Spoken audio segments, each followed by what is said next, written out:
In the late 20th century, hostile forces inside the United States grow strong.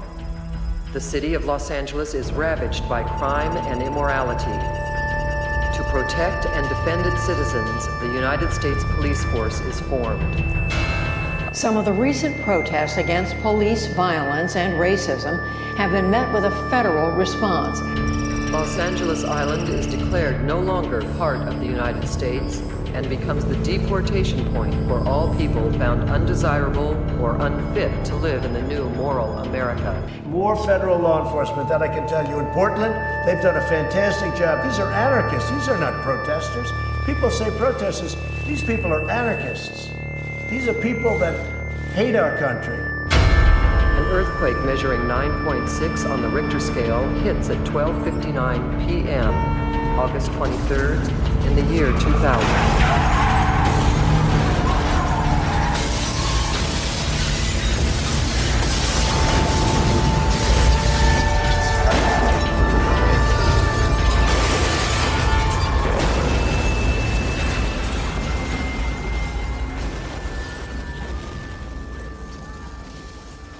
Okay, greetings friends, I'm Arnold Schroeder, and this is Fight Like an Animal, and as always, you can find the bibliography for this episode of the podcast at againsttheinternet.com. And if I am not mistaken, which I somewhat frequently am with respect to the rate of my own output, but if I am not mistaken, I think we're at the outset of something of like an episode frenzy here, Fight Like an Animal. Today we are going to talk about behavioral biology in other species, namely elephants, and their thresholds for aggression and the changes in behavior that they've experienced as a result of chronic threat. And then we are going to try to map that out. We are going to discuss the homologies that between our behavior and theirs, and indeed between our behavior and that of other vertebrates and animals in general. We don't, like, there's always a mapping in this podcast between like behavior in other species and our own. In this case, we really will discuss like I think that sometimes people misunderstand and think that it's all just kind of analogy. So in this episode, we'll get like kind of rigorous with discussing some of the exact same brain regions that are involved in the same behaviors and things like that. And then I am very eager. I think that ultimately what's up is that there's just such like a rapid pace to reality right now, and so I just feel this pretty like desperate inclination to address all these different topics, and so I'm really eager to do an episode on negative emissions. Anytime that you see a government or a corporation or who the fuck ever pledge some like, we're going to reach net zero emissions by 2050, which is a straight up form of climate denial, by the way. That's totally insufficient. But anytime you see that, even those insufficient targets, the net is there because they're not actually trying to get to zero emissions. They're planning on there still being some greenhouse gas emissions happening while greenhouse gases are being removed from the atmosphere via protocols which have not yet been implemented anywhere, right? And so I did a big literature review about this. I personally think that we are well past climate tipping points already, and that there is that survival for us or for the vast majority, perhaps all species, depends on removing greenhouse gases from the atmosphere. And so I did a big literature review about this, and it's actually a fascinating landscape, with a bunch of stuff that does actually seem to have like some really legitimate potential, which naturally hasn't really been explored and isn't like a favored approach of the like entities that are in charge of climate discussions at the international level, or of like governments, or really anybody with any remote claim to power, and then, you know, of course, the ideas that are horrible or just like profoundly speculative or don't really, you know, or like imply some terrible danger are naturally the approaches that fucking like the IPCC and all these other entities are really like keep promoting. So we're gonna do that, and then I'm working on a couple episodes with a friend at the same time. So we'll even have some moments of fight like an animal that aren't just me gravely intoning the things that I've read in scientific papers all by myself. It'll be fun. Okay, so let's start today by talking about the respective artistic output of authoritarians as opposed to anti-authoritarians.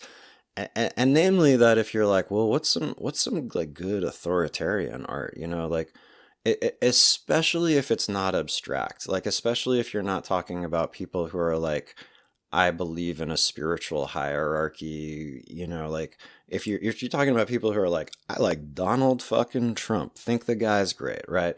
Like what kind of art did these people make? And you know, the obvious answer is that you're gonna spend a lot of time looking, and you're not gonna find much, you know, like what are some banging tracks that some authoritarians put out recently? I can think of some folks who tried. There was the recent foray of like Southern Florida white Trump dudes into like trap music. I don't know if y'all caught that. I'm talking about Bez Believe and Forgiato Blows Proud American. Y'all heard this? I'm blessed to be from the U.S., where at least I know I can run free. I'll never forget the man who died just to get that right to me. Staying tall for my brave ones, Republican since day one. I caught the P with my Trump check. You Democrat, I can't fuck with that. Put on for my soldiers, though they had to swear me in. Young, humble motherfucker, but my hustle arrogant. Got it all off the muscle like I'm damn Bilzerian. Make the trap great again. I'm a proud American. I'm a proud American. I'm a proud American. Boy, salute me when you see me. I'm a proud American. I'm a proud American. So, I mean, I don't know. Who knows what to say about something like this? I feel a bit obligated to say something clever about it, but it's also just such low-hanging fruit. I don't know. Like, yeah, it's pretty thematically inconsistent to say, as far as like on-point Republican messaging goes for a candidate who's running on a law and order platform. I don't really think saying that you got some free money from the guy and you used it to cop a P, which you then flipped, is like really in the same like framework that the Trump campaign's presenting. Whatever. I don't know. I don't know what to say. The point is actually that it is like it's like kind of almost not interesting to make fun of some Republican fucking rap from Florida, because I can just describe that as a genre, and everybody's gonna know that it's terrible, right? And that's the actual point, is just that there's not like a very rich landscape of artistic expression associated with authoritarianism. I guess like the genre of music that the right has kind of monopolized. I mean, even though it actually has super radical and very like diverse roots. I guess, you know, it's like country music, or that shit ain't even really country music though, right? It's like pop country music, which is quasi universally acknowledged by almost everybody who's not culturally and ideologically committed to the genre as some of the most terrible music that's being made anywhere by anybody. And whatever, there's a lot of it and everything, but it has this really particular quality that one would kind of not really associate with art in general, or wouldn't say like characterize as artists, which is this sort of like this militant proud ignorance. Like so much of the music is about being really content with whatever very simple set of variables one is familiar with from birth, and how one is like proud of not having any interest in seeing what the world is like, or like examining any other perspective, or leaving your fucking hometown or whatever. So there's a current in this that I think is very common in contemporary country music, which is a runaway anti-intellectualism, which is a very, very prominent feature in contemporary country music, which is, again, not only do you not know something or not care to learn something or are not educated, but this is a proxy for virtue. And yeah, there's no real reason to restrict this statement to like music. This is true of all genres, right? Like, I can't think of some like great visual artist who is like a crazed right winger. It also, like, this effect is more pronounced now kind of than it ever has been before, because I can think, if I think back through like the 20th century, like Ezra Pound was a fucking amazing poet, and he was also a crazy fascist. So I'm not saying it never happens, but it's noteworthy when you think about that, like even then, like even like the 20th century and the kind of like weird fluid relationship between some art scenes and fascism. Ultimately, statistically speaking, it's actually like huge outliers. It's a minority of people who are like both make good art and are like consciously supporting fascism at its fully like politically developed stage where you really where one could really understand the implications of that. So I don't know, like, this is true. Who are the great right wing like producers of literature? I guess Ben Shapiro. Yeah, so the cracked cement tore into the soles of Brett's feet, gashing them, but Brett hardly felt it. He hadn't moved this fast since high school football. "Get the fuck out of here," he screamed at the American standing 20 yards above him on the stairs. "They know you're here! Get out!" He heard the sound of a couple of safeties being switched off, and then he saw the guns pointed directly at him. "Run, you morons!" he shouted. The operatives were blocking the stairs, standing there idiotically. Yeah, multiple podcasts have been putting out episodes devoted to the reading of Ben Shapiro's terrible novel because it's bad enough that it really is that funny. So, there's that pretty easy to make point. Generally speaking, authoritarians, not great artists. And then the countervailing point is actually like hard to like make in any rigorous sense, just because anti-authoritarianism is so ubiquitous among people who make art that it's kind of like an impossible landscape to survey. I mean, where do you start? Where do you stop? What do you really say? But I wanted to point out this one particular artistic moment that I thought was so poignant and illustrated so much about what it might be like if you're anything like me. You're spending a lot of time thinking about what it might be like if the facade of democracy that has existed in this nation, which, as much as it is a facade, has actually been very useful and meaningful in a lot of ways, because the facade really does restrain the behavior of the powerful. But so if you're like me, you've been wondering what it's going to be like when that facade crumbles. And if you're anything like me and a whole lot of other people, you've been thinking that might happen around, let's say, November 3rd. We might find out. So like I thought that this illustrated what if we get to a point. I think historians might, if there's historians to retrospect on this moment at a sufficiently removed time in the future, then I think they might say we're already in a civil war. But if we get to the point where it's like chronic violence, mass mortality, gunfire in the streets all the time, sort of civil war. And so this moment was this, I don't know, like, I guess performance art piece called the Portland Statue Initiative. And these people, I really thought, at first I saw photographs and I really thought that it was a statue, but it was actually like a performance piece. People spray painted themselves gold, and then they kind of enacted this statue configuration with federal troops dragging a protester into an unmarked van. It was right when that was like happening in Portland and getting a lot of attention. And it kind of replicated this iconic photograph of that happening, this really terrifying, chilling photograph. And then Trump is playing golf in the foreground, right?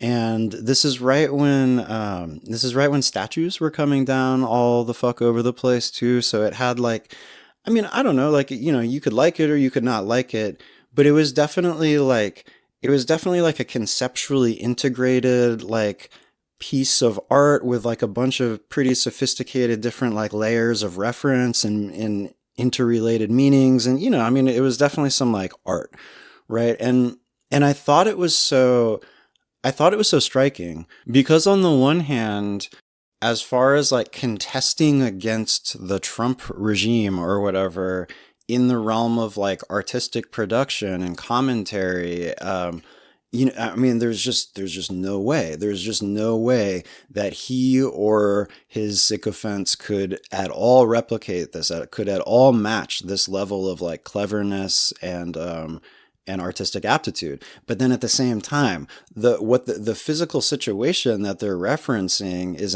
an act of violence, right? And so the question that the art piece kind of implies to me is like, who is going to win? The people who make the better art or the people with the bigger arsenals? And so if you listen to episodes 1 through 3 and you're familiar with my hypothesis that I present therein, you know what I'm going to say next, which is that this is the state of affairs we would predict from the hypothesis, right? That, and to briefly reiterate, if you didn't listen to those episodes, the hypothesis is that aggression and its correlated traits, and aggression is correlated with like a rich idiosyncratic complex of traits, that variation in aggression and those correlated traits maps to variation in political outlook, and that people with more hierarchical outlooks tend to have more of an aggressive disposition. And then diminished aggression, which I believe is associated with more egalitarian outlooks, is also, I mean, diminished aggression comes about as the result of a developmental process. Human evolution itself comes about as the result of the prolongation of developmental processes associated with brain maturation and development. Diminishment of aggression, a condition to which all humans are subject in our evolutionary history, but there's a range of variation, and those who are more subject to a prolongation of developmental processes that are associated with diminished aggression develop like enhanced capacities for social cognition and greater cognitive complexity. And so it's exactly what you'd expect. You would expect people with more egalitarian perspectives to be better writers, better at just sort of like in generally like any given mode of like cultural production. You would expect them to be better artists. You would expect more of them to be scientists, anything of that nature. And so we can see what that differential in aggression and like capacity for cultural production looks like. When people are fighting in the streets, and the very different approaches that people take to conflict, the ideologically correlated differences in like what conflict even means to different people. To some people it means an AR-15 and a flak jacket, and to other people it just doesn't mean that. It means it's pretty dark. It's like people are contending in two totally separate domains. Like one in a symbolic conceptual realm and one in a physical realm involving violence. And you can also see this in terms of the profound ideological correlations with just where people kind of self-select into in society, what roles they take, what occupations they inhabit. There's a lot of really interesting ideological correlations with occupation. I'll put a link. I'll put a link in the bibliography. Two that I want to mention real quickly are, of course, that policing is a fundamentally right-wing phenomenon, a fundamentally authoritarian phenomenon, and people who are angry at the police tend to point that out pretty often. And then one that right-wingers point out pretty often that is also true is that academia is very left and liberal. So you can kind of see how that like plays out, I guess, to take an example, take the example of race relations in the United States of America, right? In terms of how we talk about race, in terms of like the terminology we use to designate different racial categories, in terms of like you can't say that there hasn't been like a cultural shift, like it, like literally, like just in terms of like the nature of the dialogue around race, or like what's kind of acceptable to say or not say, in your lifetime, or, you know, in the last like 4 or 5 decades, however you want to think about it. Um, but then if you look at physical reality, things have either stayed the same or gotten worse in terms of racial disparities in incarceration, in experiencing police violence, in economic disparities. All that stuff is not changing, right? So you can see that reality of like these ideologically correlated sort of like roles that people have in society, where they're having their respective effects, where the people who are really good at cultural production, who have more egalitarian outlooks, are in fact, you know, going out there and changing some things in the realms that they work in. And then the cops and the people who control the economy and all that, they're out there doing their thing. Or you could take the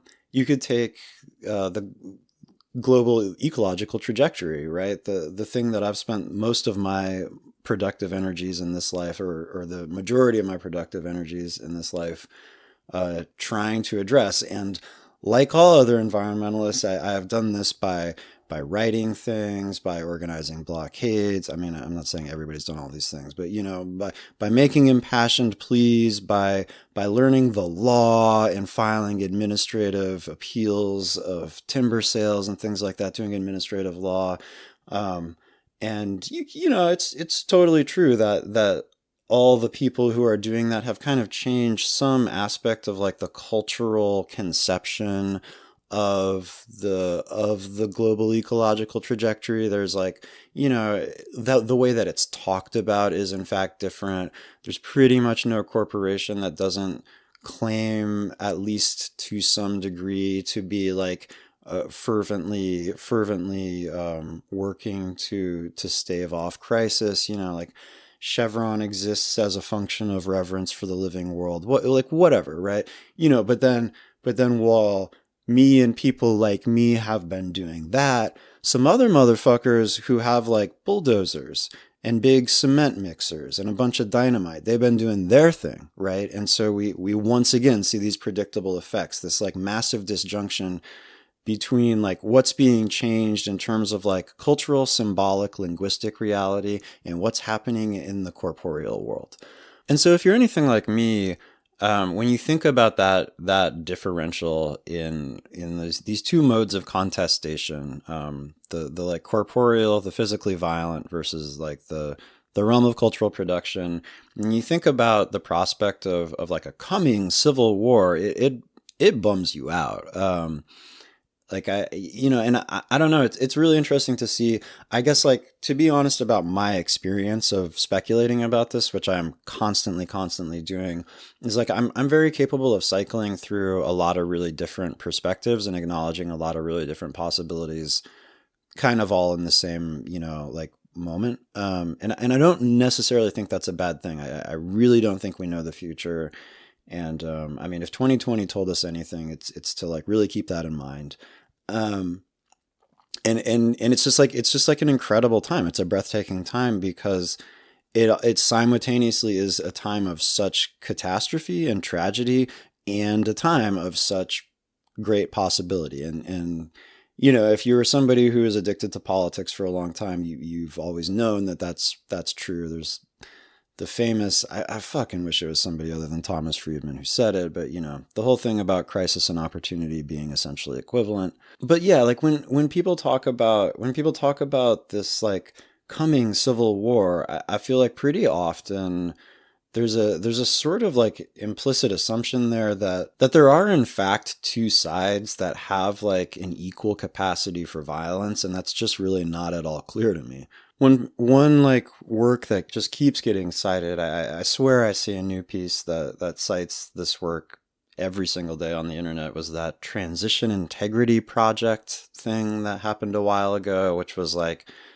some Democrats and some Republicans got together and talked about what happens when Trump doesn't leave office. And, you know, so there's like, it was really one of those really one of those like exercises. Ostensibly, this is a simulation. They're like modeling what happens when Trump doesn't leave office, and I just don't. I mean, it's like they literally like it's a role playing game. People take some different roles.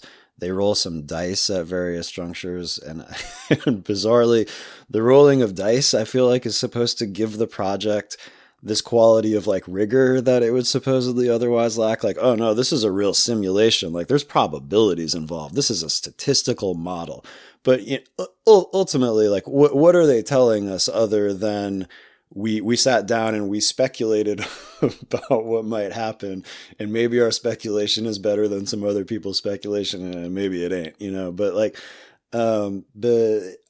yeah, so that's like, there's endless pieces citing the Transition Integrity Project that once again, like, just they really all seem to like, I've seen people making parallels between what's happening in like the Russian Revolution and like the Afghan insurgency and all these things where I'm like, yeah, but where is I can see the one side with all their assault rifles and everything, and I'm eminently familiar with the landscape of like leftist gun clubs and you know, like anarcho vets training people in the forest and all that shit. Like I know that stuff exists, but I just like, I really don't think it's proportional at all, you know, or like I was saying, like I cycle through all these different perspectives where sometimes I think that like we really could have this sustained like civil war kind of situation where it actually is a meaningful conflict between two sides.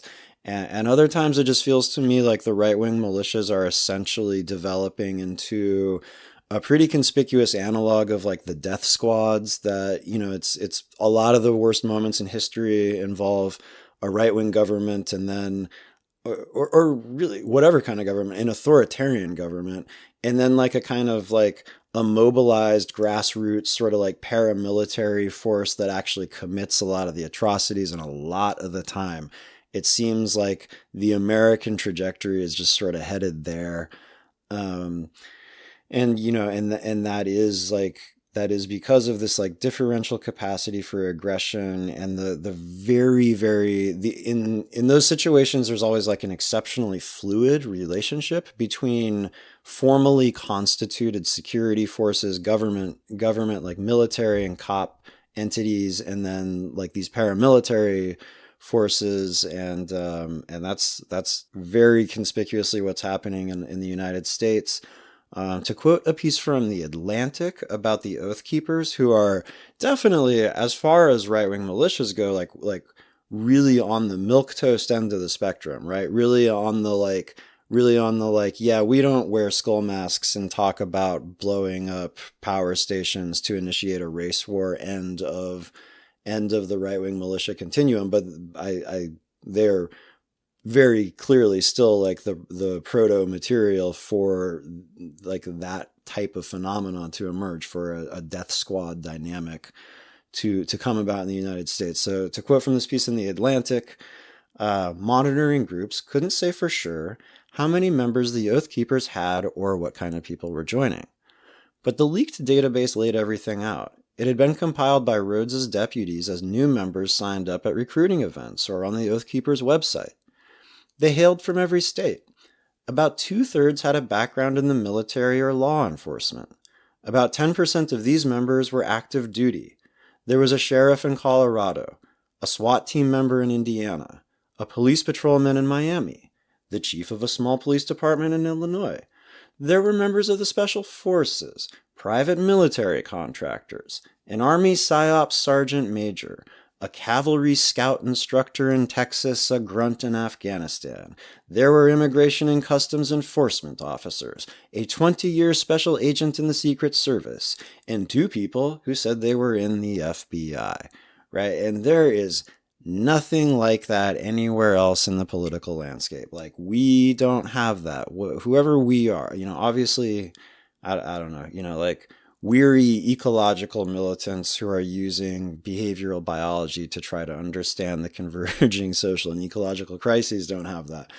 Neither do people who want Joe Biden to be president so that it can feel like 2009 again, right? There's just nowhere else except the authoritarian elements of the political landscape, where there is this level of seamless integration of like formally constituted government, military, and police forces, and these like paramilitary entities. And a thing that I want to note is that this is actually, this differential in the capacity for aggression has maybe never been as true at any other point in history as it is now. That's an interesting thing where, like, everybody thinks the reason that people don't want to involve biology in their understandings of human behavior is because they think it implies some like fixity, some like inevitability, some like rigid, and that's just nonsense thinking. It's actually interesting because when you take the biological approach to looking at the like egalitarian to hierarchical continuum of political perspectives, you actually develop a framework where you can really like see the variation and the variation and how it manifests. And so like I think that there's two reasons that I would note for this. One, which we're not going to really talk about too much this time, is just actually like a political trajectory, a political reason, which is that like really, really anti-hierarchical modes of organizing and communicating have become the default standard in resistance movements around the world. Something that can very plausibly be described as anarchist organizing principles now animate a huge number of movements everywhere, like Hong Kong, Chile, wherever you want to talk about, even if, and I think this is a good thing, even if the term anarchism absolutely never gets thrown around in those movements. And this is a non-trivial development. I've mentioned this before, but I found this good piece that just came out. I believe this was published in Crime Think, called "Why Anarchism is Dangerous," where they mention this phenomenon. I just wanted to quote from it really quickly. Over the past century and a half, and particularly in the last 2 decades, the self-managing principles of anarchism have proliferated around the world and have also become part of the standard operating procedures of protest. Today's anarchists are neither leading nor instigating the current protests. The anarchist role in the actions, however, goes far beyond being in the streets with protesters. Since anarchism's re-emergence in the 1990s, when anarchist organizing principles were used to shut down the World Trade Organization meetings in Seattle, anarchism has permeated contemporary oppositional movements. The anarchist emphasis on direct action and street militants help define today's movements, as do the use of affinity groups and black bloc tactics. Militant horizontalism is today's protest standards. I think that's very well put, and I emphatically agree. And so like the reason that this does imply some differential in the capacity for violence is that there is, like, I mean, you can look historically, whether you're talking about the Roman conquest of Gaul, or Comanches fighting the Texas Rangers, or anarchists fighting the fascists in the Spanish Civil War. It's dark. It's just like one of those dark features of the reality we inhabit, which is that hierarchies may be like bad.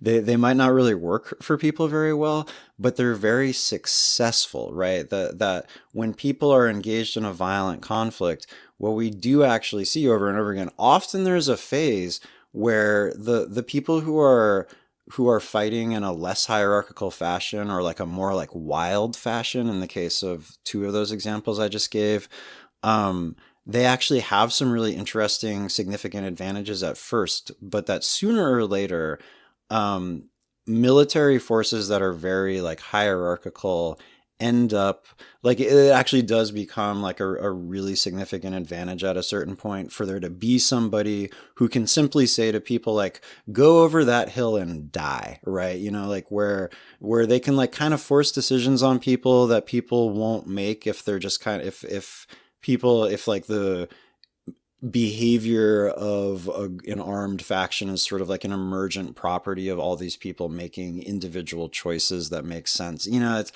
and so that's like part of it. Part of the reason that there's this differential capacity for aggression is that movements that actually take to the streets like 30 or 40 years ago often had like a great leader and like a pretty well-defined hierarchy, and now they don't. And so that to some extent probably does diminish our capacity for engaging in physical contests and of force. But then what we'll actually talk about much more today is the like developmental context. And so if you go to some of those same, because like I guess you can look at a history of really radically egalitarian political movements and see how there was a lot more like of an emphasis on violence itself, and also just kind of like a toughness, like a lot more like tough guy shit. For better or for worse, or really, I don't think it's either. I think there's just like a huge number of trade-offs involved there. Those movements, once again, tended to replicate the hierarchies that they opposed more frequently, but they also were maybe a little less prone to just being slaughtered in the streets. But so the developmental context, like again, to throw some, well, yeah, to name those conflicts that I just described, like, if you read Caesar's Gallic Wars, he talks about how the further you get from the comforts of Roman civilization, the tougher and crazier the people get, right? Tacitus said the same thing, writing in Germania about the Germanic tribes, where he was kind of like one of the first people to be like an author who romanticizes like an archaic way of seeing the world and being, kind of like skeptical of some of the effects of civilization on people. And he talks about how the people in the Germanic tribes are just like more resilient and crazy and tough and like they're harder motherfuckers, right? So, certainly when the United States and other European colonizing forces encountered Native Americans, many similar commentaries were made. And this has been like a steady process that has been going on. I'm not just trying to point out a transition between like civilization and not civilization or anything like that. I'm all of those binaries are suspect to me anyway. The last, say, century of the human experience has involved all of these comforts which come at a cost. Even at the level of our like baseline, just physiological processes, the fact that our physiological needs are met on such predictable schedules and in particular with like such relatively little effort has pretty significant consequences. To quote from a paper on physiological regulation and the effect that our civilization has had on it, in earlier times, the essentials, food, water, warmth, and rest, were matters of uncertainty. Then each instance of satisfying each of these qualitative needs provided a positive reward prediction error, and thus a pulse of dopamine.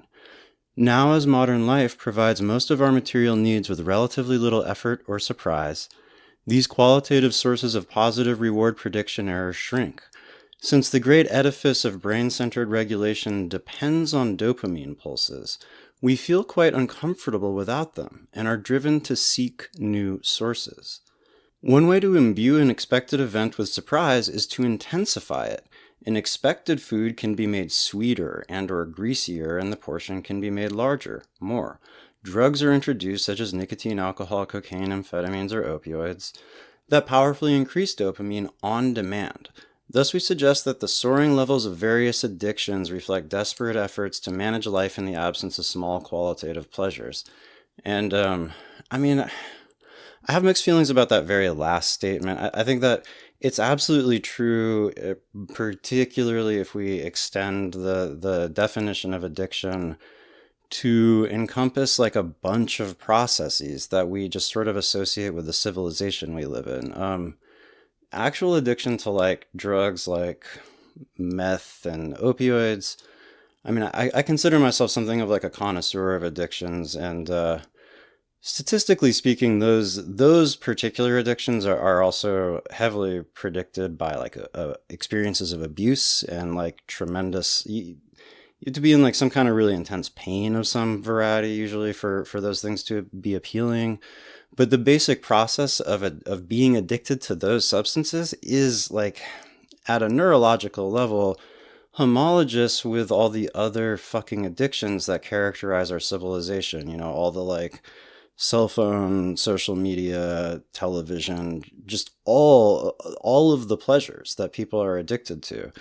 And, you know, there's just sort of like a very general phenomenon where if you, of addiction, whether we're talking about TV or cocaine, where if you get a big dose of pleasure for nothing, you end up on this trajectory where you're seeking out increasingly huge rewards for increasingly little work, and you usually end up very miserable very fast. And it's this kind of like very distinct misery where you're not like engaging your capacities, I guess you could say, living up to your potential or whatever.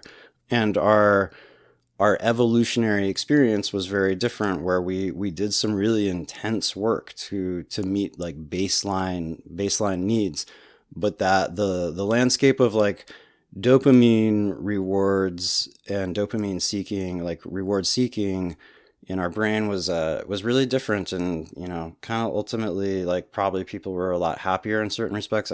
As with everything, there's always going to be just trade-offs, but it definitely makes people, to use a, you know, just to like not, we can be all theoretical about this and say like stress mediated resilience or whatever, but it makes people tougher. It makes people tougher to have to seek out rewards and do hard things to get them, rather than to just have a glut of them always at their disposal. So, you know, this is one of the many respects in which talking about because biology is real, because biology actually describes the human experience and human behavior. When you invoke it, you end up saying a lot of shit that just sounds a whole lot like common sense. You know, people love to be like dazzled by weird counterintuitive social theories. And so when you're in that landscape, when you're in the landscape of social constructivism, you know, you get all these notions that are conceptually novel. And when you're doing biology, it's a lot of stuff like this. Like, yeah, turns out difficult and adverse experiences and hardship make people tougher, right? Okay. You know, turns out if you raise a plant outside and this plant, you know, seeds from the same plant in like a greenhouse, the plant that grew in the greenhouse is all soft and supple, and the plant that had some like variation in temperature and some difficult mornings when it almost frosted, you know, that plant is all like tough and woody, right? So that's the developmental context, in part. And I think that this applies equally well to everywhere on the political spectrum. I mean, I think that a lot of people have observed at least the last 4 years of politics in America, if not longer, with some surprise that we're not already at like an outright shooting war stage of civil, you know, like it seems like we almost should be in a civil war, and there's like a strange level of restraint for how much like profound animosity there is. But that is because of all the comfort, because there's consequences for engaging in really serious violence, and because at the end of the day, people want to go back to their houses and watch some more Netflix as opposed to go to prison or die. And so, you know, so like I feel like you can see that on the right as well as the left. Like I think that I've been experiencing showdowns with like crazed right wingers on the streets for a long time, and I do have to say, like the current phase of it does, as much as these folks are like terrifying, and you know, and I'm perfectly capable of looking at them and being like, oh yeah, maybe we're all gonna die because of these people. There is also something about them that even in my lifetime, I would say they've gotten like a lot more like they have a much more distinctly like schlubby, I just got off the internet, you know, quality than they used to.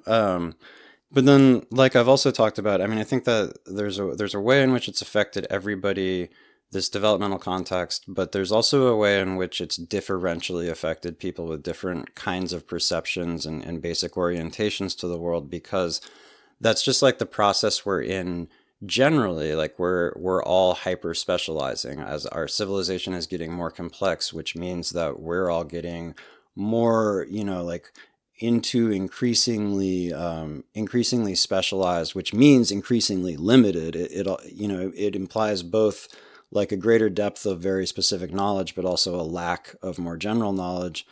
And so like people who are less prone to aggression, I think, have just tended to, more so than you would see in a conflict between egalitarians and authoritarians 100 years ago, people with more egalitarian perspectives have just really hyper specialized in like language and cultural production and symbolic systems of meaning and all that, at the expense of invoking those like behavioral perceptual programs that are good for killing people in the streets.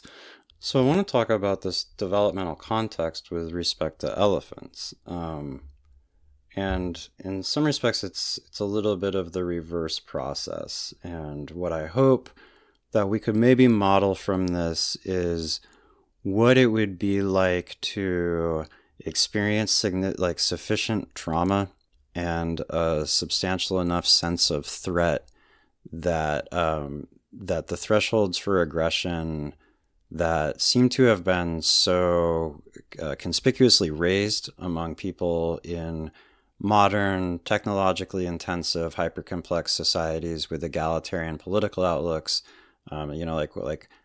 essentially how we can potentially cross those thresholds of aggression.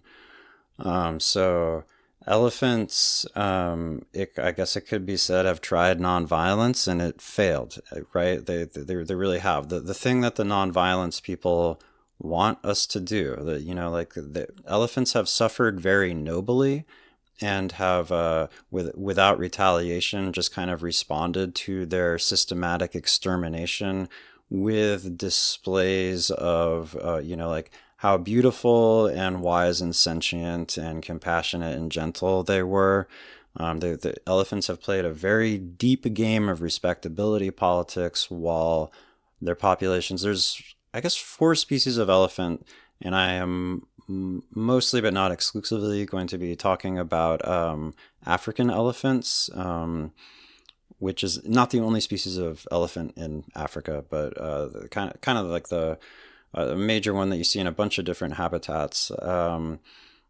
And the populations of elephants, of all species of elephants in Africa, have declined by like more than 95%, right? So while they have been systematically exterminated for the vast majority of that trajectory, they displayed very little aggression towards people or towards each other. And that has really radically changed in recent years. So elephants are going away both because of habitat destruction, but also because of like direct killing. And this has a bunch of different effects. And to understand them, you have to understand elephants' social structure and their developmental context.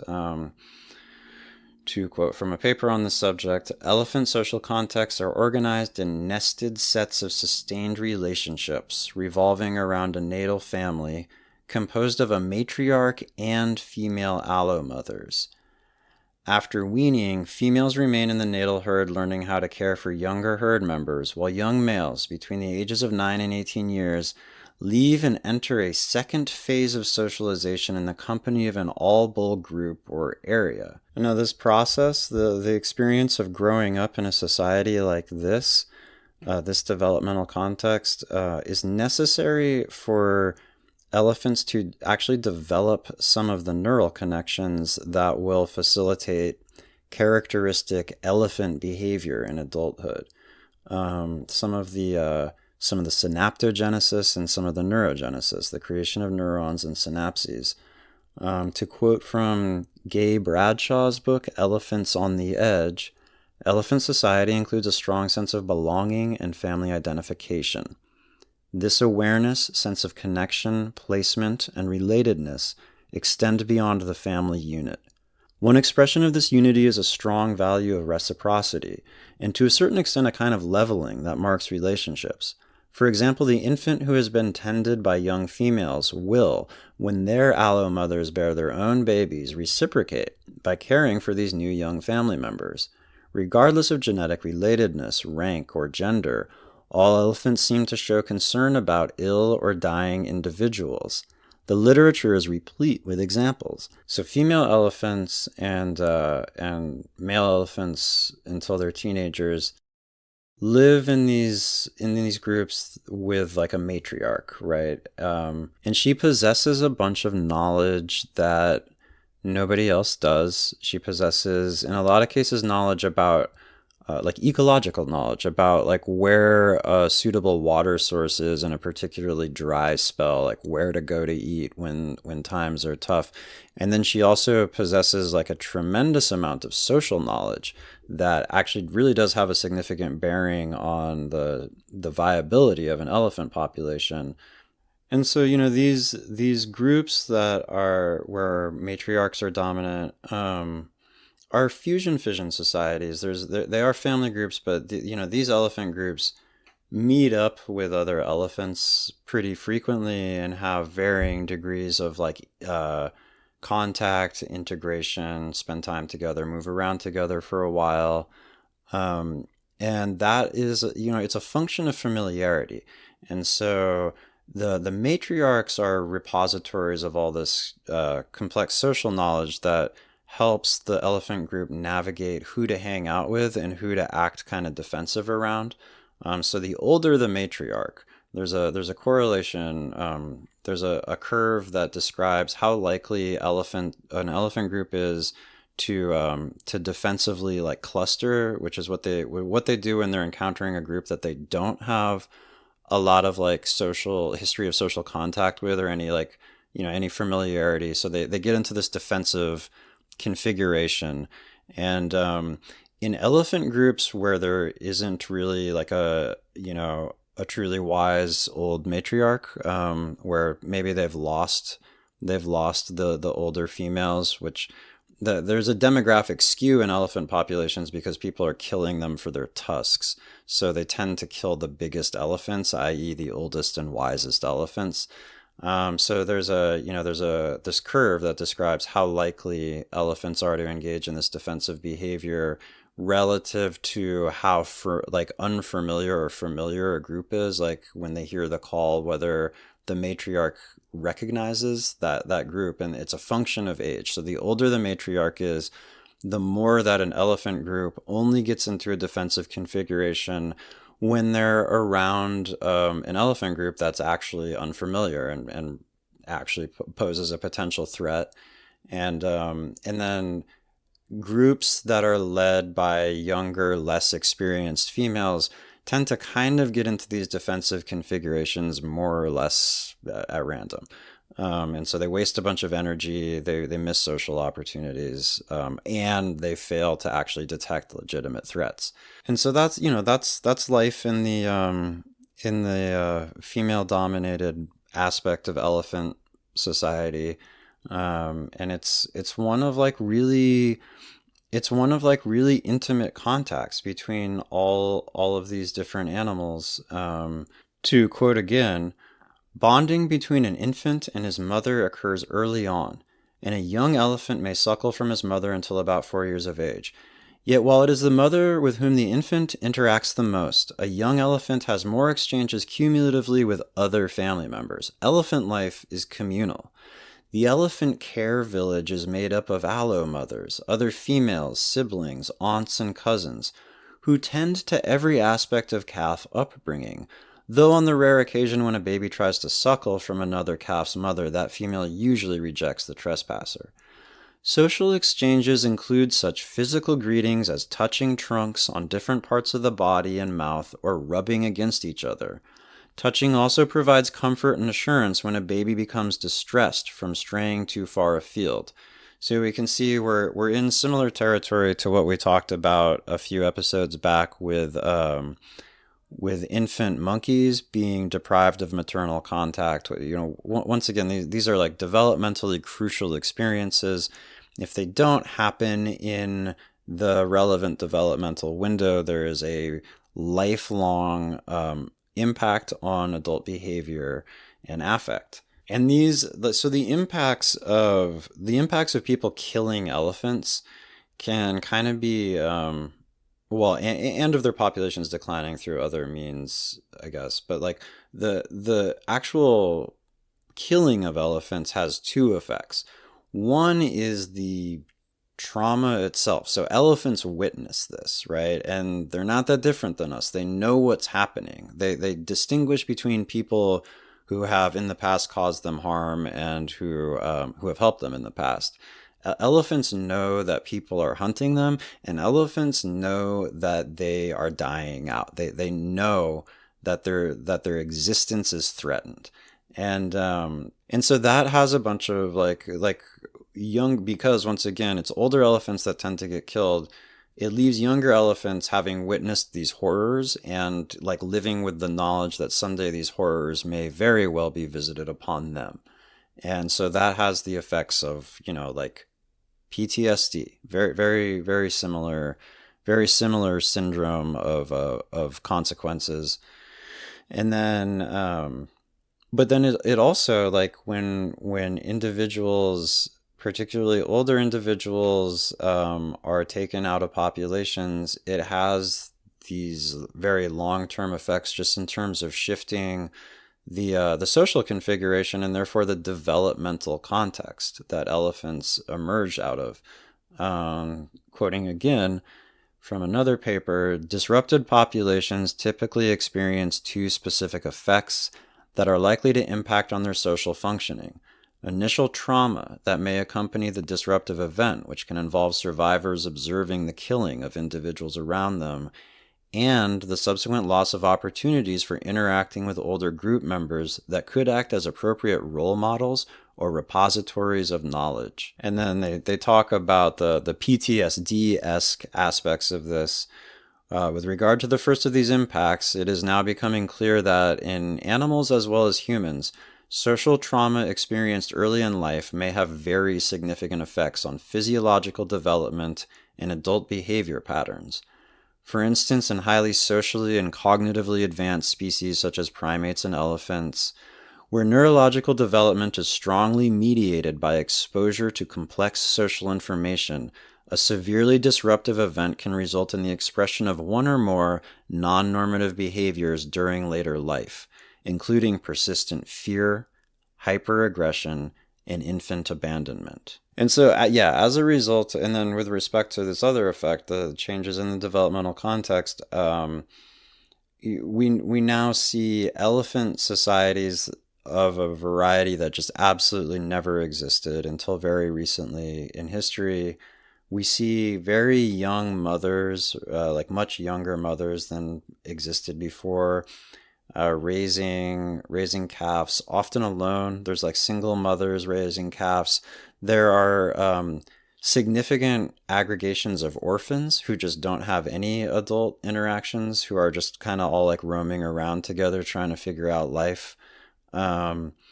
There is a lot of infant abandonment by mothers who just didn't have the appropriate developmental context or were too traumatized by things they experienced. And then there's these configurations of elephants where like maybe a lot of different age groups are represented or whatever, but they're just nothing like, they kind of just utterly lack the structure that is characteristic of elephant societies. They're just kind of these like random semi-permanent aggregations of animals. Like Uganda has these aggregations of traumatized elephants, like in some cases of over 170 elephants, with a lot of females, young females between the ages of 15 and 25. So elephants live for a really long time. That's like a young animal, who don't have any familial association. There's no hierarchical structure, and infants are being reared in these configurations by very inexperienced, highly stressed single mothers who don't have the the socio-ecological knowledge that the matriarchs possess, and they don't have that support network of all those other like foster moms, the allo mothers. And so female elephants are going crazy from the experiences of trauma, raising their young in really different ways, and just lacking for the structure to raise them in. And then in terms of the male social configurations that exist in parallel to these matriarch-run societies, so when elephants get to a certain age, they bounce. While the majority of elephant research has focused on the females, the lure of baby elephants milling around giant wrinkled feet portrayed in so many films, Joyce Poole made one of the earliest forays into the impressive world of bull elephants, to discover that they too had an intriguing subculture and language. Male elephant rearing is divided into two major phases. From birth until the ages of 9 to 15 years, young male elephants live with their female siblings and cousins in the natal family unit. Early life is rooted in female culture with female ways. But as they move from childhood to their teens, male calves gradually decrease physical closeness with their mothers or are shooed out. At puberty, they leave their siblings and cousins and travel with other bachelors in a second phase of socialization, interrupted by the occasional visit home. Young bulls are initiated into the masculine world to learn the basics of elephant etiquette and the complexities of bull life in the great expanse throughout which they roam and must survive. And this phase is associated with a second stage of brain reorganization, which has homologies with the developmental processes of a bunch of other animals, including humans. For a lot of us, that's kind of intuitively familiar that there's one can wander at any stage in their life, but if one is going to have a wandering stage where they're kind of like leave the group and go off and just see what it's all about out there in the world, if they're just going to have one, it is most likely to be this kind of period between like mid-adolescence to kind of like your early 20s or something. So adolescent males go off and wander around in these groups, these all-male groups that have a pronounced dominance hierarchy. So there's older individuals that they have to listen to and learn from, essentially, and that experience helps regulate the development of their aggressive capacities. They learn the social contexts in which aggression is appropriate and the ones in which it isn't. Well, the ones in which it might be a good idea and the ones in which it would be a really, really bad idea. And let's zoom out for a second and talk about the kind of like vast existential lessons that we can learn from elephants about what's possible for configurations of organisms to achieve, just in the sense that a thought experiment that I consistently find really interesting and rewarding is just to imagine what the world would be like if different species were the first to attain our sort of like levels of cognitive ability and technological ability. And I think that elephants are one of the species where I could imagine that would happen and global destruction wouldn't be imminent. And all of the species that I can think of that are like that have, they don't have the dynamic of male aggression being like the defining feature of the power configurations in a given society, which isn't to say there's a male-female differential in aggression that is pretty universal, in like a whole lot of like the vast majority of species, and there's some good evolutionary reasons for that. Gender is a trade-off, but the species like bonobos and elephants where male aggression doesn't totally like determine the social dynamics are species where there has been kind of like a feminist revolution where that aggression is regulated by females, and I think that the example of elephants is really interesting with respect to humans, because I think that all conceivable configurations of human society that were viable in the long term, that weren't just like idiotic killing sprees that lasted for a brief moment when we had all this technology that allowed this level of destruction. Any conceivable like viable human society that I can think of would not be defined by male aggression.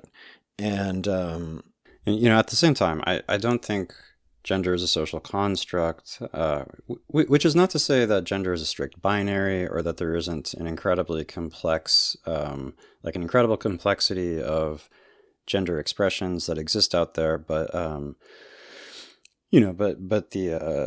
it's built on, it is built on something like male and female that exists in a whole lot of other species. And I think that is one of the things that has to be like one of the things that we have to come to terms with when we try to conceive of hypothetical future societies, is the fact that like male aggression exists and kind of has to go somewhere. There has to be some outlet for, even if it's not like truly outright conflict, there's a general sort of like psychological need to face adversity and like be tough and shit that a lot of men experience. And I do think that there's that like one of the reasons our culture is so fucking insane is because there really isn't any good outlet for it. And so, like a lot of that like reaction that we witness in our culture right now, where there's all these people who are like, we're reclaiming masculinity,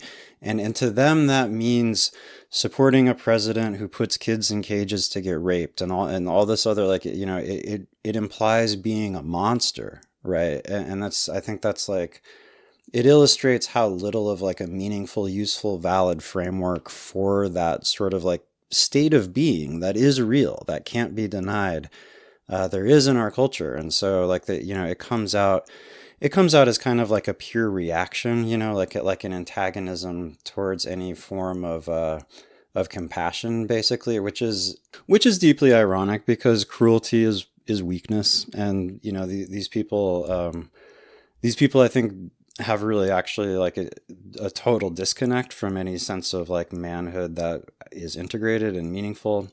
But anyway, like the point I'm trying to make is that like the elephant social structure where males get to go off and like kind of do their thing, but it's not the determining, that their behavioral dynamics aren't like the determining factor for the entirety of society, is, I think, really interesting and illustrative. And, I know that I'm not alone in the egalitarian political landscape in thinking that these dynamics are going to play out somehow or another, and in our society they've been kind of repressed or like forced upon people in a really insidious way, and so that manifests how it manifests, but that there has to be some pathway to expression of some of these tendencies. Anyway, the presence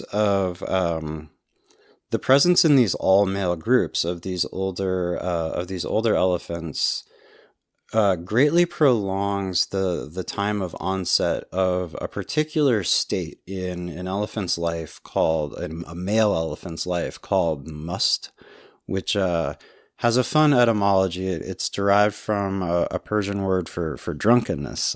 That's fun. But it's a time when male elephants go super crazy. The levels of hormones circulating in their bloodstreams associated with like aggression and reproductive competition, testosterone and whatnot, increase by like 60 times or more. In some individuals, it's more than double that, like 140 times more of these hormones will be circulating in their blood. They become hyper aggressive. It's the time when they're contending for dominance and for reproductive opportunities.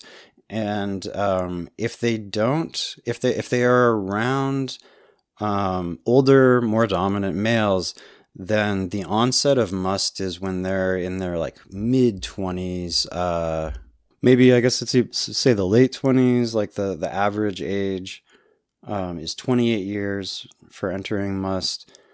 But so elephants that lack for this adult male social structure to integrate into and develop in, go into must as early as like 17 years old, more than 10 years earlier than typical. And they enter like a form of it that is just an incoherent like state of aggression with no like behavioral contextualization and no like kind of species typical cues being exchanged for aggression to occur.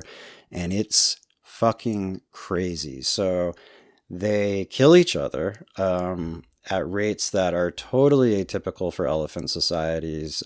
So in a park in Ambosoli Park, where elephant social structure is relatively intact, mortality data over a few decades reveals only like 6.1% of adult male killings out of out of 49 incidences where the cause of death was known, 6.1% of them, so that's 3 cases, were like 2 male elephants fighting and one of those male elephants killing the other one. Now in Addo Elephant National Park in South Africa, where there is a very atypical social structure, 70 to 90% of adult male elephant deaths were from male conflicts. So, it just becomes like by far the most prevalent way that elephants die. They're just murdering each other left and right. And then, and so to quote from a paper about that, in all cases described, individuals exhibiting abnormal behaviors were either translocated coal orphans, progeny of coal survivors, or reared under highly irregular herd structures.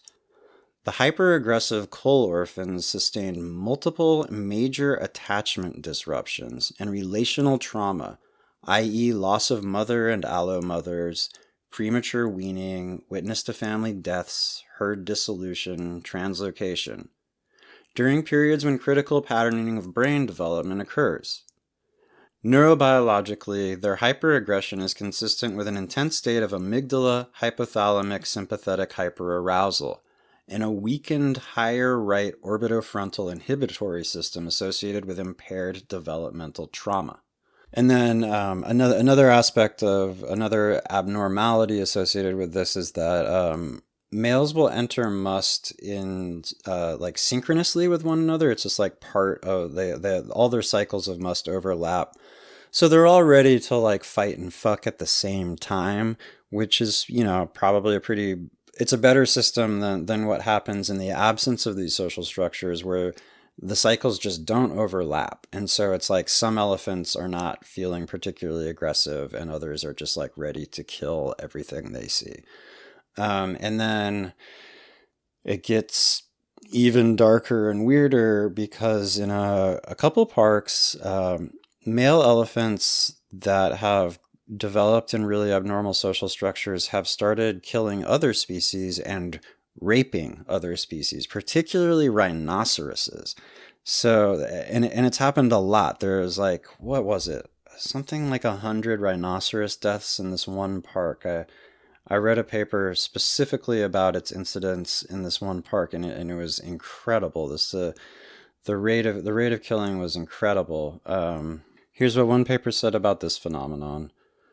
Attempts by young male elephants to copulate with rhinoceroses are behaviors associated with extremely elevated states of central and autonomic arousal.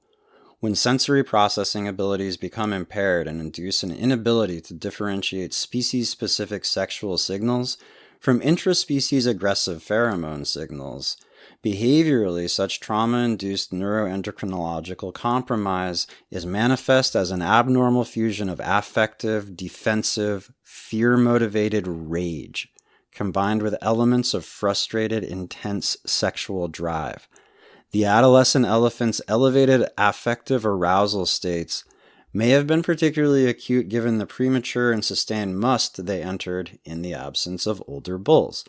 And yeah, I don't know. I looked at a bunch of pictures of the rhinoceroses that elephants have raped and killed in these few parks in Africa. And it's It's nuts. I mean, the exact antithesis of like the nature documentary about the elephants as the gentle, wise creatures who shed the tears and remember, like visit the bones of their relatives and like cradle the bones of their relatives in their trunks and listen to each other's calls across vast distances with their feet feeling the vibrations in the ground. And, like the wise ancient grandmother who remembers the one place where there's water during the dry season. Like, I mean, but there very fucking well is, right? Is that like these animals contain multitudes and they contain a behavioral program for unhinged aggression. Like it's there. There's just thresholds and developmental processes that will favor it or regulate it and structure it in certain ways. And then the final thing to note is that this heightened aggression that elephants are exhibiting most certainly applies to humans, and it seems to apply to humans in a pretty like focused, like intentful kind of way in some cases. So to quote a New York Times piece called "An Elephant Breakdown," it has long been apparent that every large, land-based animal on this planet is ultimately fighting a losing battle with humankind. And yet entirely befitting of an animal with such a highly developed sensibility, a deep-rooted sense of family, and yes, such a good long-term memory, the elephant is not going out quietly. It is not leaving without making some kind of statement, one to which scientists from a variety of disciplines, including human psychology, are now beginning to pay close attention. So here's from Gay Bradshaw's book on the phenomenon of rapidly increasing elephant aggression towards humans. Today, violent outbursts in elephants are not anomalous. Elephant clashes with other species are not limited to rhinoceroses. The extent of discord between elephant and people has warranted the coining of the acronym HEC for human-elephant conflict. In Nepal, killings of humans by herbivorous elephants outnumber those by predator tigers. Elsewhere in Africa, such as in Sierra Leone, where humans and elephants have a history of peaceful coexistence, some 300 villagers left their homes because of, quote, unprovoked, unquote, elephant attacks and damage. Disturbingly, new patterns of aggression are not limited to the male of the species. Female elephants have been observed to uncharacteristically leave their calves vulnerable in order to charge tourists. The ethologists Delia and Mark Owens, authors of Cry of the Kalahari, have noted that some mother elephants ignore their distressed or endangered infants. The cries of young who have strayed from the herd's protection go unheeded. Other behavioral oddities include social aloofness among herd members, something else completely uncharacteristic of the close-knit family values-oriented elephant society, in which group members retain their deep connection with frequent, affectionate caresses and thoughtful inquiries by serpentine trunks. According to the forest conservator in the wildlife circle of Doranda in India, increased human populations and reduced elephant habitat have caused a dramatic rise in human-elephant conflict. As forests become more fragmented and degraded or are converted to monoculture plantations, both elephant feeding and migratory patterns are disrupted. The results are sadly predictable. A herd of 13 to 18 elephants killed 7 people during one 5-month period. Another herd of about 60 elephants killed 11 people in 1988 and another 12 in 1989. The Inspector General of Forests and Director of Project Elephant in India echoes the same concern. There were 67 human deaths in 2006 through 7 and 91 deaths in 2005 through 6 in the Jharkhand region as a result of conflict with wild elephants. These numbers come to an annual average of 250 deaths when all eastern states are totaled. Statistics and testimonies can no longer be argued away as unfortunate, aberrational events or whimsical stories. People who have lived with elephants for generations report rampant conflict, serious trouble with wild elephant herds, and angry wild elephants attacking the locals. Elephant behavior has changed. A forest worker, Dibojit Saikiya, says earlier if they saw us foresters, they would run. But now they don't care even if we open fire or burst bombs.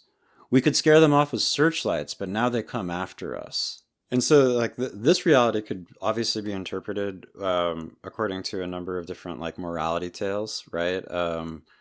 It is certainly true that if I was just writing literature instead of trying to do like a scientific assessment of what possibilities there really are for our species, this could be where I could just like say like, yeah, go elephants. Like now they're finally angry enough. The threshold for a massive like wanton indiscriminate aggression has finally been crossed, and now the elephants are fighting back, right? Like I'm an aging Earth Firster. Like I grew up reading all those good Earth First journal accounts of like octopus dismantles like ship propeller or whatever, like animals fighting back. Great.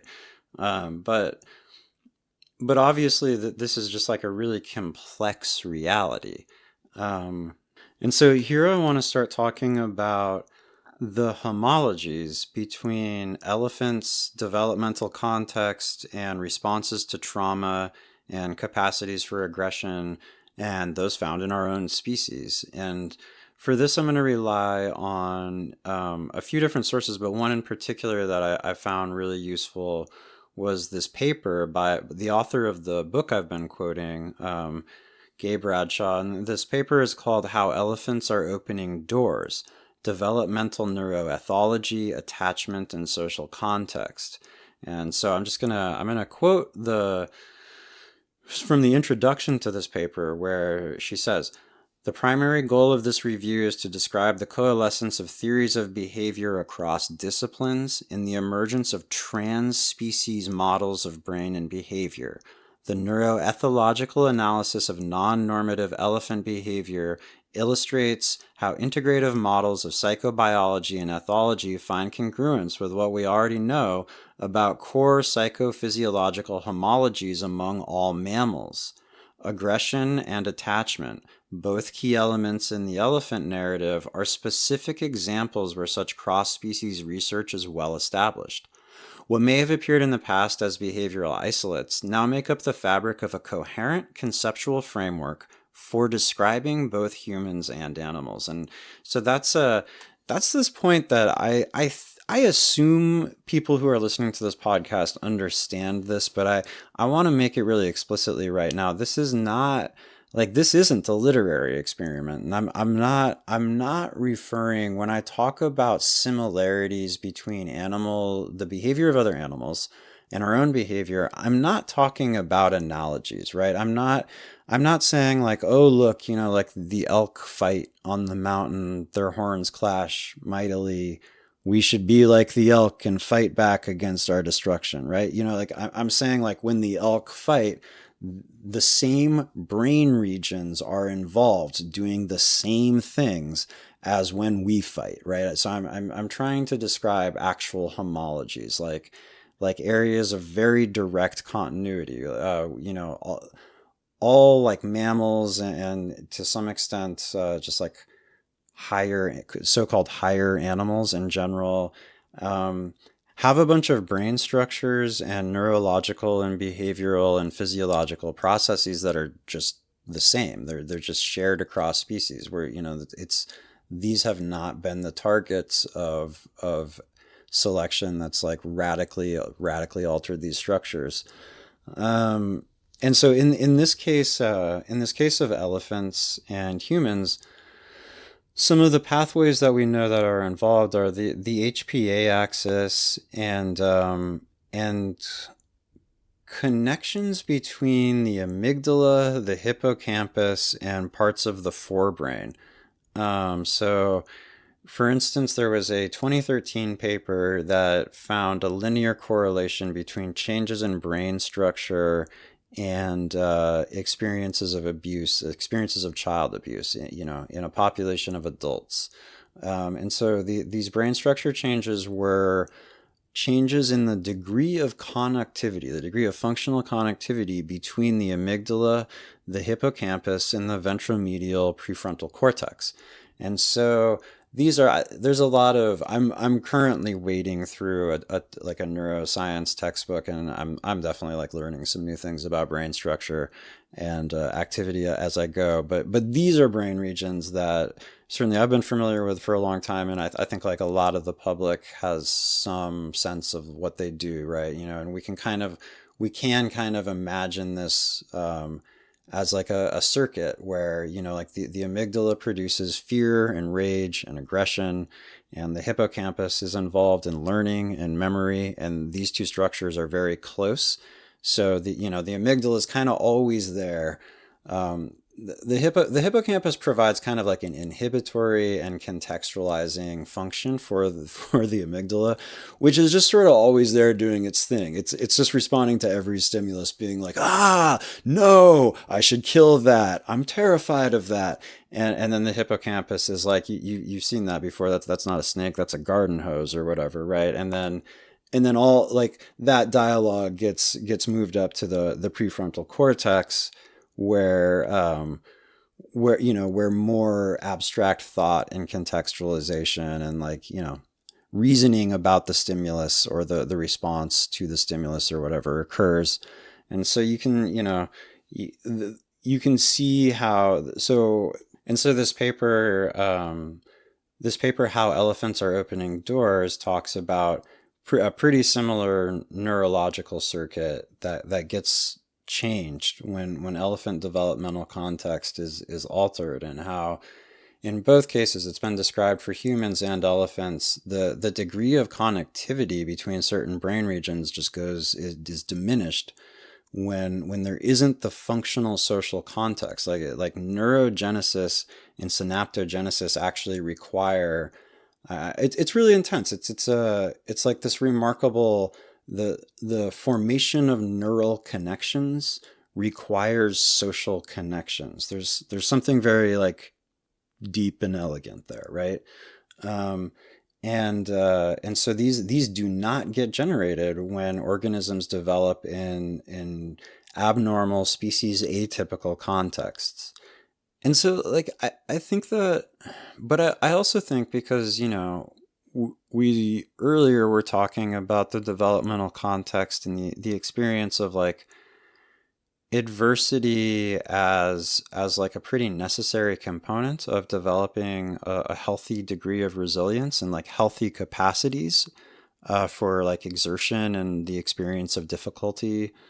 And so here we have really gotten into this realm of fabulous complexity that is really what I was trying to get at with this episode, which I've kind of like covered a bunch of things that are a bunch of subjects that are really complex, and just sort of like mostly brushed that complexity to the side as I've gone through this episode. This is the complexity that I'm not trying to brush to the side, which is just that there is this reality that adverse experience, difficulty, and stress is actually a developmental necessity. But then there's sort of, we can think of like a narrow wedge, like a sort of optimum amount of difficulty and adversity before it becomes too much and really dysfunctional behavior results. So, one of the things that's interesting about this is one of the many realms of analysis, like one of the many aspects of reality that there is like a little bit of an ideological bias in terms of people wanting to talk about or discuss or acknowledge at all.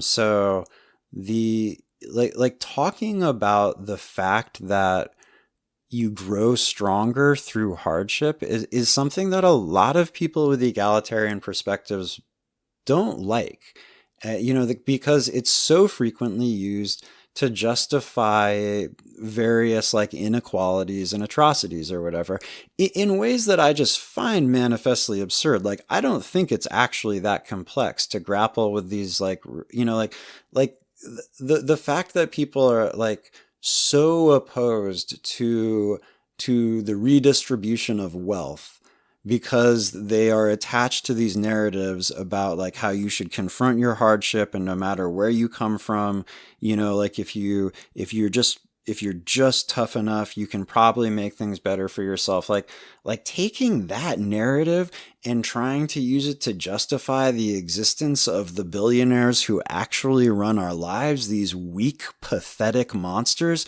who just have like these absurd excesses that they absolutely have not done have not exerted a proportional amount of effort to obtain at all, is like, I mean, it's pretty ridiculous, right? But it is the case that there has been kind of like a right-wing monopoly on like toughness, on discussions about resilience, and discussions about how having fucked up experiences makes you more resilient, and gives you more agency in certain ways. And I think that's really, really too bad. Because there's just like so much complexity here. I wish that we could have more complex discussions, more interesting discussions about these realities. But certainly it's not true, like Nietzsche said, that which does not kill you makes you stronger. And certainly that's not always true. The people who have more hierarchical attitudes tend to really like emphasize the aspects of life where that is true, and to really kind of just try to overlook or ignore the aspects of life where it isn't true. Like a couple episodes ago, we talked about infant monkeys being reared without maternal contact, and it didn't kill them, but it's really, really difficult to see how anybody could make the case that shit made them stronger, right? It turned them into perpetually fearful, socially and emotionally broken animals for the rest of their lives. We could make the obvious, like we made the parallel before, with like plants, like just like on the purely physical level, like developing in a greenhouse as opposed to outdoors, like the physical parallels with the like psychological and behavioral domains. It's like I got some weights in my bedroom, and if I like lift a certain amount of weight, it's gonna like produce a minor injury in my muscle, which will be rapidly repaired and I'll get stronger. But then if I tried to lift, like 600 pounds or whatever, it would just break me, right? It would not make me stronger. So Gay Bradshaw uses the notion of she uses the terminology an envelope of tolerance to stress to talk about this, quoting, "Stress becomes harmful only when our expectations are not met by the environment in which we live, and we are unable to adjust to the actual conditions. Every species and individual has its own psychological, emotional, and physical envelope of tolerance to which each has adapted and functions well. To a greater or lesser extent, everyone is vulnerable to the same stressors, the fear of death and threats, whether in the form of a lion or of an angry supervisor. But just as each person and animal has a unique body type, each has a unique psychological type. An elephant's body and mind are equipped to handle environmental stress differently than are the body and mind of a lion or a turtle or a human." So there's actually two really important notions there, right? One is the idea of an envelope of tolerance.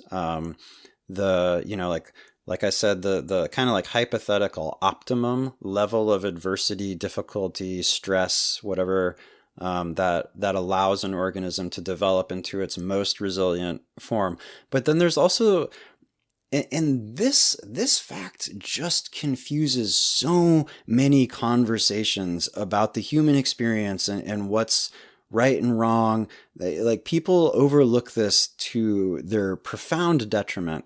But we also we can't talk about this envelope of tolerance or like an optimum level of like developmentally optimum level of adversity to experience in purely abstract terms of like, well, what's the more or less brutal thing that happened to somebody? Like we have this real tendency to think in those terms, to think in just like in abstract terms of like, well, that sounds harder than that. So if I was able to deal with that, you should have been able to deal with that.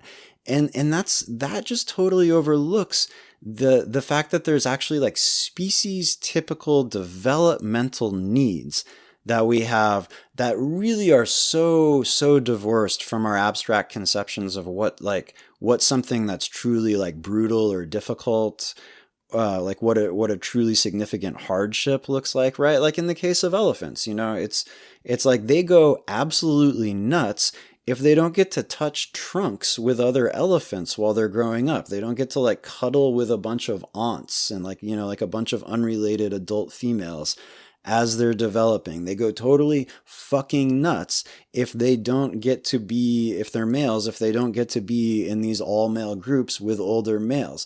And that might not sound like an elephant might have to like wander for 2 weeks without water or whatever, like fight off some crocodiles, like some other things might happen that we would look at and we would subjectively think like, wow, that like those are brutal experiences. Like you got to be tough to deal with that. And then we create this very arbitrary hierarchy where we're like, if you were tough enough to deal with that, you should have been tough enough to deal with that. And then we do this in human societies, comparing individuals who've had just totally different experiences, and any coherent conception of like what our developmental needs are, like what our intrinsic species typical like behavioral experiential sort of like paradigms are, we would see some experiences as really, really damaging that in an abstract hierarchy of just like, this is really brutal, this is less brutal, we would tend to really diminish or not see the significance of, like growing up. I mean, we live in a society where people are experiencing massive, like, there's an epidemic of psychological breakdowns just from like loneliness, right? And from various forms of alienation that and isolation that pervade our societies. And a lot of them don't really sound like, they don't sound like hardcore things, right? Like it's not like, yeah, I grew up with somebody beating me. It's not like, yeah, and then I was in prison or whatever, right? And so like we have these hierarchies of adversity in our head that don't make a lot of sense. And we would really vastly benefit from having explicit and like pretty richly detailed conceptions of the species typical developmental needs that people have that are or are not being met in various situations they're in. I remember having a conversation with a friend of mine who grew up in the suburbs in like total alienation, right? And she had a lot of experiences of abuse, but she didn't really have, she's like 10 years younger than me. So she grew up in a very different world, and, she grew up like middle class. And like I said, in the suburbs, like just in like very different places and times and cultures than I experienced. And, like the abuse she experienced in her early life was not anywhere near as severe as the like very, very, very extreme abuse that I experienced as a young person.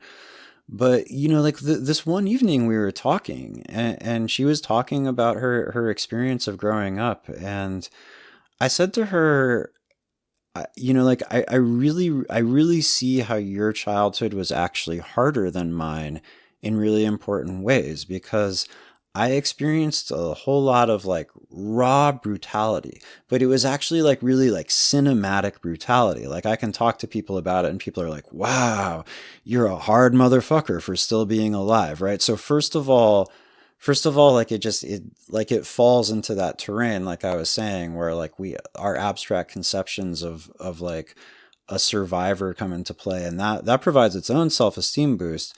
But then also like, just because of where and when I was growing up, as soon as I was like any kind of autonomous entity, like, like when I was still very, very young, I started just totally running wild and forming really deep connections with like other feral children who were escaping other horrible situations, right? And so like my brain developed in the context, like, a lot more like the elephant species typical social structures that I was describing. Like I grew up around a bunch of people who were older than me, who had been through a lot of shit, and we were all kind of like a tribe or a family or whatever, and we had insane adventures. And that actually, I think in so many ways for as much as I dealt with things that were just like shockingly difficult, I think it was honestly a lot better for me than having lower key experiences of abuse, but then my social connections coming from social fucking media and, right. And like living in the suburbs and feeling alienated and not feeling like I had a family and like all that stuff, like all that just like kind of typical landscape of American alienation stuff on top of an experience of abuse. This complexity is infinite. I guess what I'm ultimately trying to get at is a sense of like what types of adversity would sort of like compel people with egalitarian political perspectives to find their capacities for aggression, right? And realistically, we also just have to talk about trade-offs. We have to talk about a pretty wide range of adverse experiences that don't really like, it's not just like the magnitude and the, like as long as it's within a certain range of like developmentally normal experiences and the magnitude of the adversity is like in the right range, then you come out resilient. Because like what's really true is that if you have different experiences of stress, trauma, adversity, you just end up with this really complex set of trade-offs. You develop certain proficiencies and you lose other proficiencies.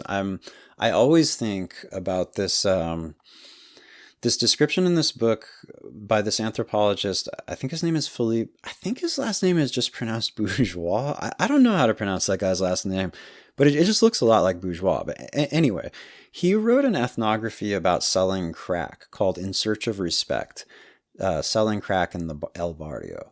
And he talks about one of his primary informants ran this crew, right? He was like the boss of this like gnarly crack dealing crew in some really rough neighborhood. And how after he got to know this guy really well, like after they had developed a pretty substantial degree of trust, the dude came to him one day really like visibly embarrassed. And he was like, yo, I would really like your help getting an ID.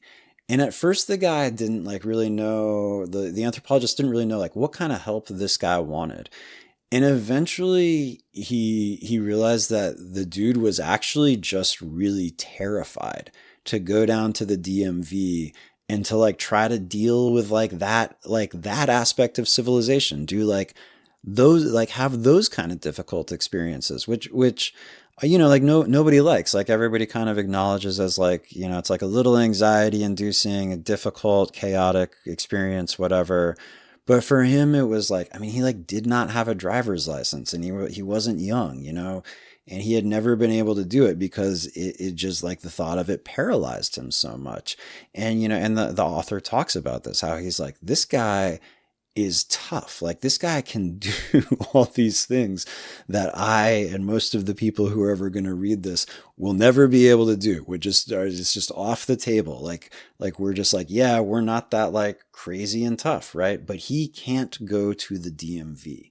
And that's such a perfect illustration of how like there's just this really complex set of trade-offs, and it's really hard to make anybody who's trafficking in just like monolithic generalizations about stuff like this is just really not looking at all the complexity that's there. I'm another like particularly like a lot more relevant really example is it comes from like the kind of like dual nature of PTSD in combat vets who were, like kind of a lot of the original source material for the study of PTSD in general. But it is classically the case that vets come home from war and are not very functional people in this society. And there's a bunch of reasons for that. I really can't recommend highly enough that book Tribe by Sebastian Junger, where he talks about that and about how it's not all like it can't all be thought of just as like trauma, like a maladaptive response to an overwhelming stimulus that you can't come to terms with or whatever. Like some of the reason that vets have so much trouble coming home from war is because they've actually touched something that's much more characteristic of like our evolved psychological like needs for, you know, like a tight community and like a sense of competence in the face of a sense of like significant purpose and competence and authenticity, right? You know, so like it's really hard in all of those ways. And I think that a lot of people who have spent a lot of time on front lines in moments of significant social rupture, direct action, whatever, like showdowns with the police over and over again,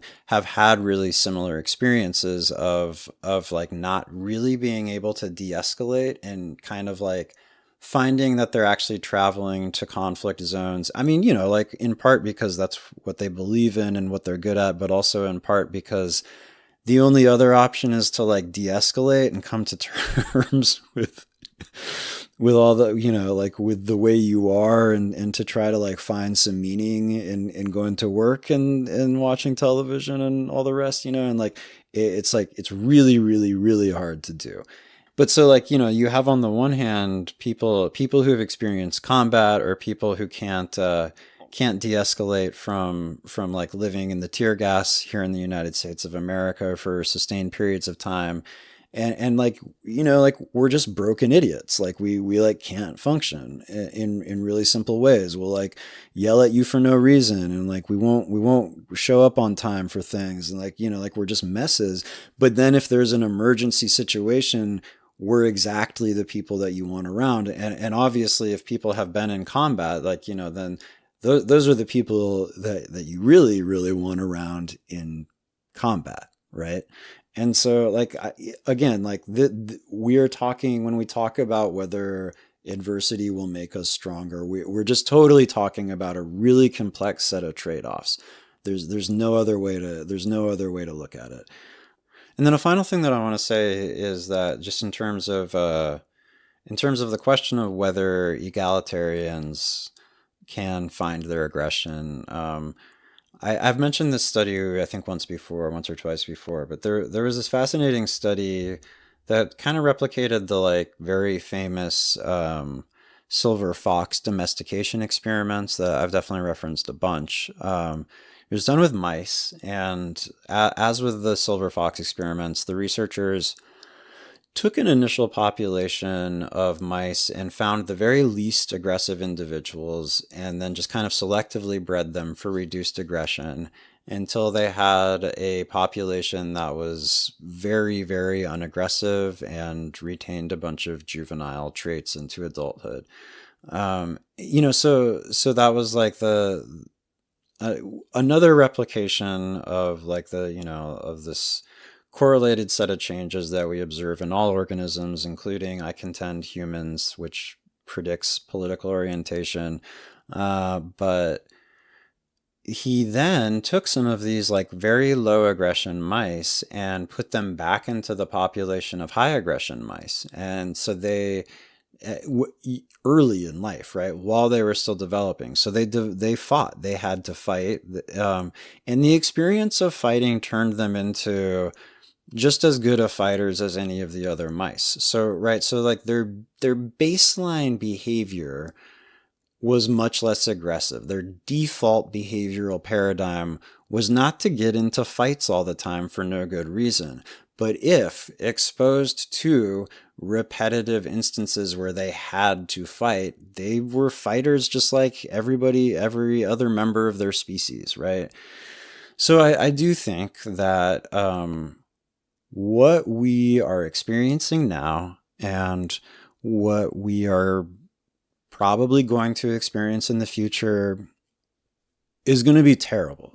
It's going to be really terrible, and it's really going to hurt. And nothing that we say about what it means or how it changes us or what we do with it negates that or diminishes it at all. It's going to really hurt. It's going to be fucking terrible. But I do think that the terrible traumas that we are very likely to experience are likely to induce, again, a set of trade-offs, a set of changes which we will not regard as monolithically good or bad, but which will make us more capable of finding the parts of ourselves that are necessary to respond to what's going on, and to maybe not let these fucking people annihilate us. And I don't really have, now that you've listened to me for however long it's been, well over an hour, I guess now is where I say that I don't really have a thesis beyond that. This is more, rather than presenting a specific thesis like this, like if we do X, then Y will occur. X is what's necessary for the great revolutionary Y to manifest or whatever. I'm more presenting a frame in the sense of like I'm not trying to indicate what conclusions to draw from the variables. I'm just trying to orient people to what I think some of the right variables are to be thinking about as we all contemplate this increasingly inevitable seeming conflict that is coming to like define the society we live in, and seems like it will shape a whole lot of the social, political, ecological realities that we inhabit in the immediate and in the long-term futures. So that is the episode, friends. Thank you so much for listening. I wanna, if you've been hanging in there with me, if you've been like steadily listening to these episodes, I'd just like to say thank you for sticking with me the last kind of like essentially like almost all of Nature Nurture Death Spiral and the episode after. Like I definitely had like a post breakup always intoxicated phase of the podcast, and that was just where I was at, and I wasn't really trying to hide it. And in fact, at least one person, hey Alex, did in fact comment that they could tell that I was pretty intoxicated while I was doing those episodes. And like I was just kind of like, yeah, I think that the two options are to either not do this at all, or to take various substances that make me feel less pain, and to do some episodes that sound a lot like a person who's on a few different drugs recording in a closet somewhere, right? And that's what I did, and I'm not sorry, because this life is hard, and a lot of us are in a lot of pain. And I think that's really just okay to acknowledge. I think the content of those episodes was good. I'm actually very like proud of what they contain. I just do think the execution was characteristically that of a somewhat broken and deliriously high person, and that just is what it is. But time heals all-ish, as long as you survive for long enough to kind of heal, and your wounds don't make you behave in ways that just perpetuate more wounds, But anyway, I feel like I'm on another like another like very productive and certainly less intoxicated phase of Fight Like an Animal. So ever onward, friends. All right, take care. I'm a MAGA kid. I'm here to blow up the liberals' lid. School shootings, pedophiles, and vaccines. Today it is really hard to be a teen. Now listen up, Greta. This message is for you. We are warriors of God, and we're praying for you. How dare you spread fear with your ego, but the truth is where we go. Our human rights come from God, not government. Brainwashed puppet, you were sent. You liberals act really, really strange, but MAGA kids are now in the game. Unity and peace is our prize. We hold our president way up high. Like an eagle, we will take flight. In God we trust. MAGA kids fight. In God we trust. MAGA kids fight.